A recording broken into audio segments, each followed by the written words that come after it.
In this lesson, we're going to be talking about vectors. Not just what vectors are, but we're actually going to look at how you can solve vector problems graphically on paper. We're going to start out with a definition. And our definition for a vector is simply any measurement that has a direction.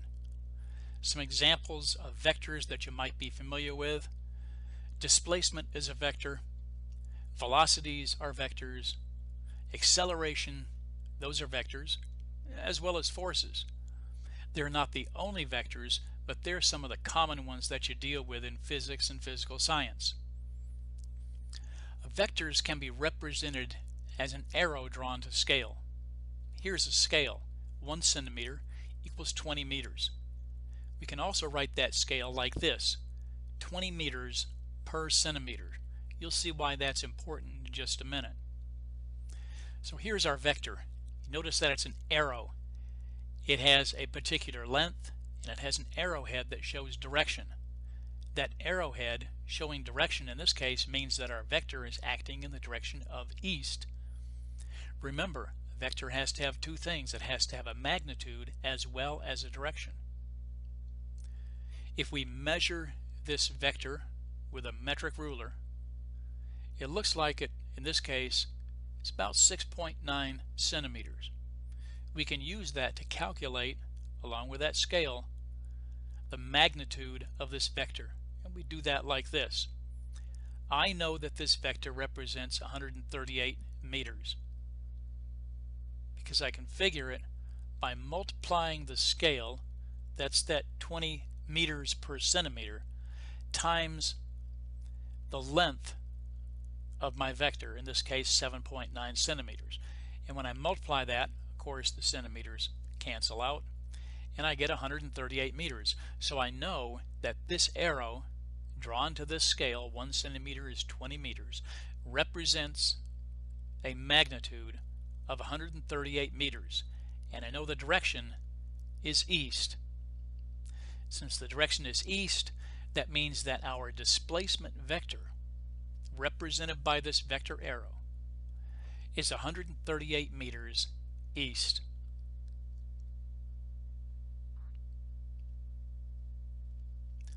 Let's suppose that a car has a velocity of 20 kilometers per hour west. We can represent that velocity as a vector arrow drawn to scale. The first thing we need to do is decide on a scale. But you have to think before you pick any old scale. The scale has to be small enough so as to allow the arrow to fit in the required space, say on a standard sheet of paper that you're working with, and yet it still has to be large enough so it's easy to work with and so it reduces error. When working with vectors, error increases as the size of the vector gets smaller. The smaller the vector you're drawing, the greater the possibility is that you're going to introduce some error into that drawing. So you always want to make the arrow that represents the vector as big as possible for the paper that you're using. You see our velocity here, 20 kilometers per hour. Well, if we use a scale of 1 centimeter equals 20 kilometers per hour, well, that's going to give us a tiny little vector. The arrow is going to be only a centimeter long. And so, even though it looks good and it's correct, if I draw that little vector, any mistake that I make in drawing it can introduce a significant amount of error into my vector diagram.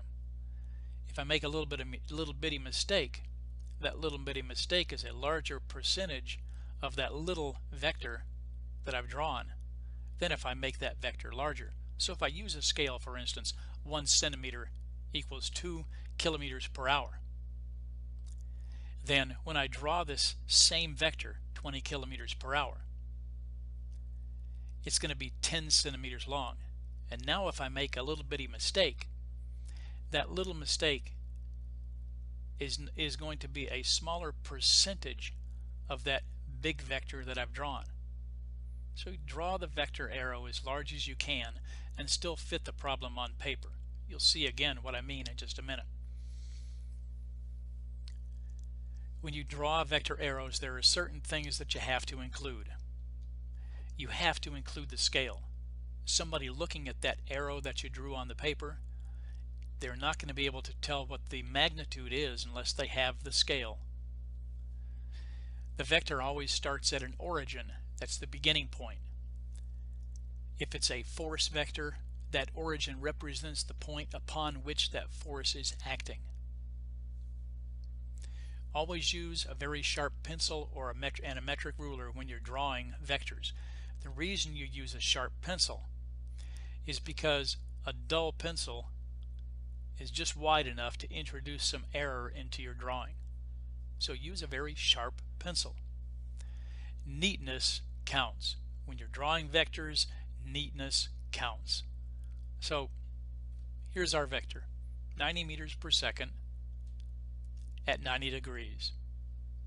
The arrow length represents 90 meters per second, and the arrowhead tells you in this case that it's in a direction of 90 degrees. Why?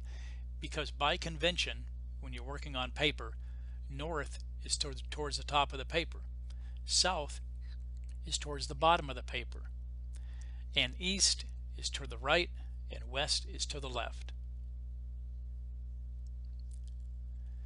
So let's look at an actual problem, and we'll solve this problem. A sailplane, that's a glider, is traveling with a velocity of 23 meters per second at 130 degrees. That's a compass direction. The wind's velocity is 12 meters per second at 184 degrees. Your job is to find the resulting velocity vector of the airplane. The velocity of the sailplane and the velocity of the wind are independent of each other, and they add up to a third velocity, and that third velocity is called the resultant, and it will be the resulting velocity of the sailplane. So let's go ahead and solve that problem now. Well, here's our problem, and if we're going to solve this, the first thing we have to do is we have to develop a scale. We have 23 meters per second at 130 degrees plus 12 meters per second at 184 degrees. Well, if we have to find a scale for this, let's just suppose we wanted to use an easy scale. We said we're going to use the scale of 1 centimeter equals 10 meters per second. That means that the line that represents 23 meters per second would be 23 divided by 10, 2.3 centimeters long. That's a pretty small line. If we were going to draw this vector 12 meters per second at 184 degrees, well, 12 divided by 10 is 1.2. So that would be a vector that's only 1.2 centimeters long. Very small, much too small. Now I might say, well, how about if I used instead of 10, what if I use 5? What if I cut that in half? Well, if I use 5, that means our line that is 23 meters per second, 23 divided by 5 is only going to be 4.6 centimeters long. It's a little bit better. Well, look at this 12 meters per second. If I divide that by 5, I get 2.4 centimeters. That's still pretty tiny. So what if I use, instead of 5, what if I used, let's say 2? Well, if I used a scale of 1 centimeter equals 2 meters per second, let's see how long this would be. 23 divided by 2 gives me 11.5 centimeters. That's a fairly good size line. 12 divided by 2, obviously that's going to give me 6 centimeters. So I would have a line 11.5 centimeters, and a line to represent 12 meters per second would be 6 centimeters long. So that would fill really most of the page and would give us the least error for any of those possible scales. So I'm going to use for this problem a scale of 1 centimeter equals 2 meters per second, and that should give us big enough vectors. They'll still fit on the paper, but they'll be large enough so that we'll reduce the error if I have some error here, and I'm sure I will. So that's going to be our scale. 1 centimeter equals 2 meters per second. Now I need to decide where I'm going to place the origin.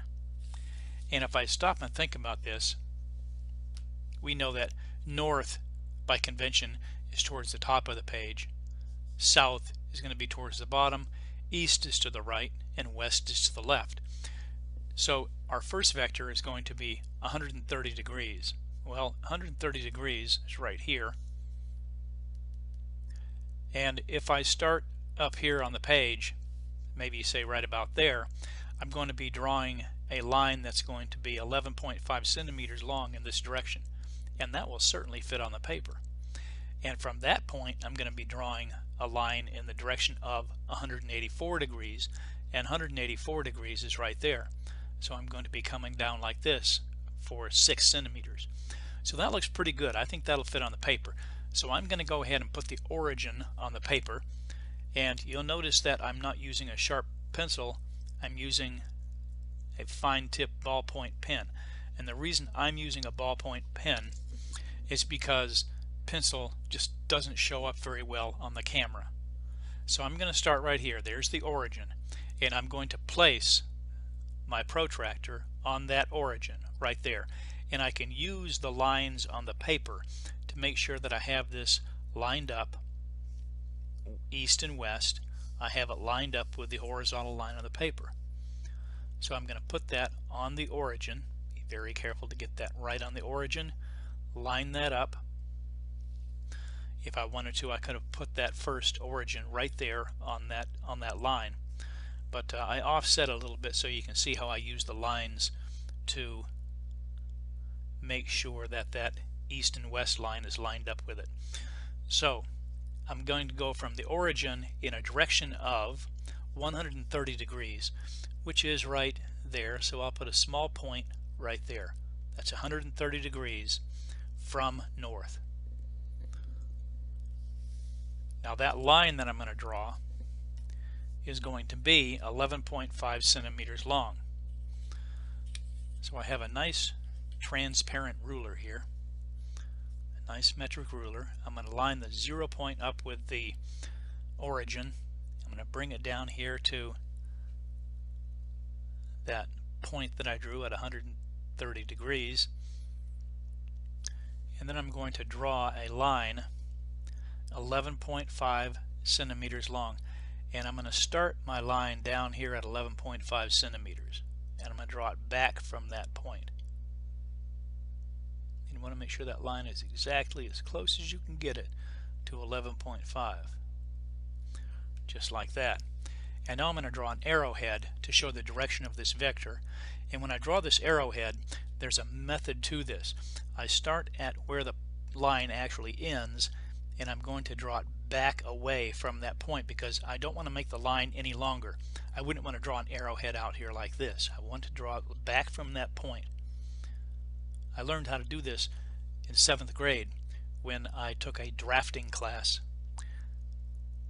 They showed us how to make these arrowheads like this. So there's the arrowhead. Now I'm going to label that vector, and that vector is 23 meters per second at 130 degrees.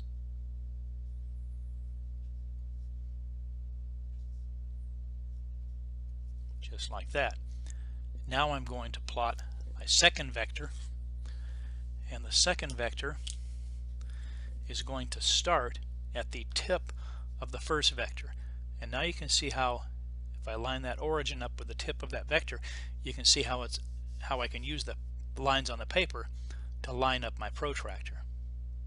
So I'm going to set that just like that, and the direction of that second vector is 184 degrees.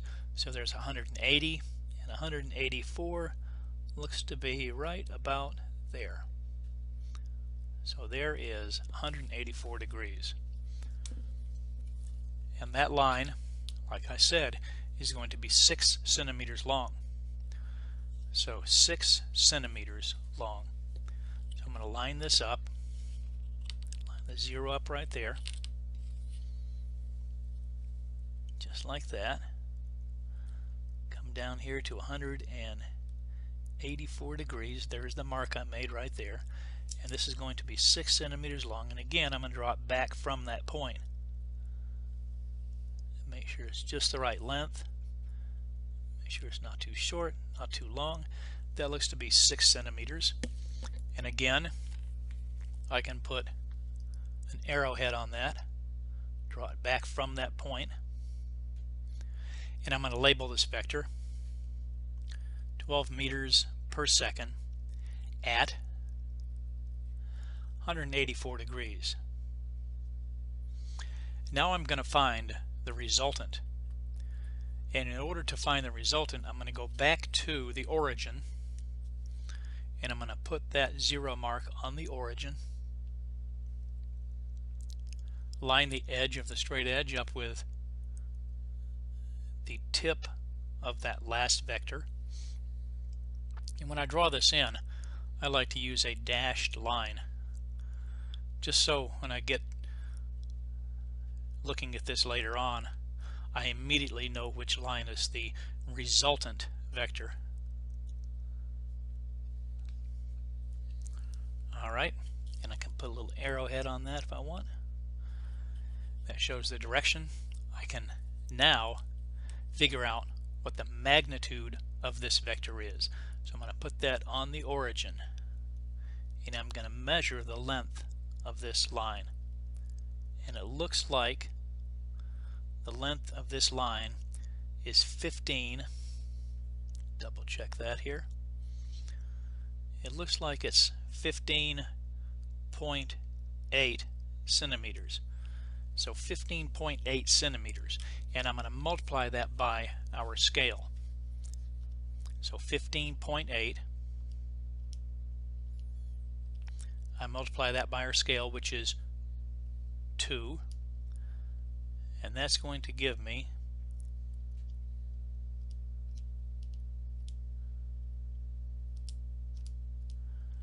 31.6.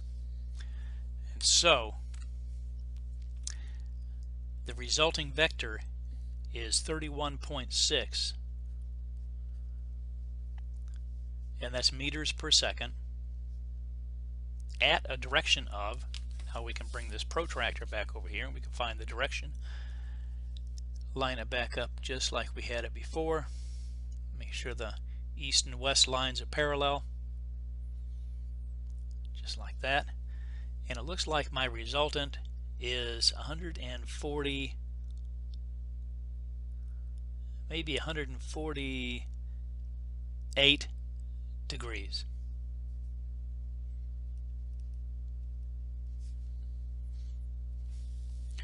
And there is the problem, the vector problem solved using the graphic method. We plotted the vectors tip to tail and then found the resultant from the origin to the tip of that last vector, and our resulting vector, the actual velocity of the sailplane, is right there. It's 31.6 meters per second at 148 degrees.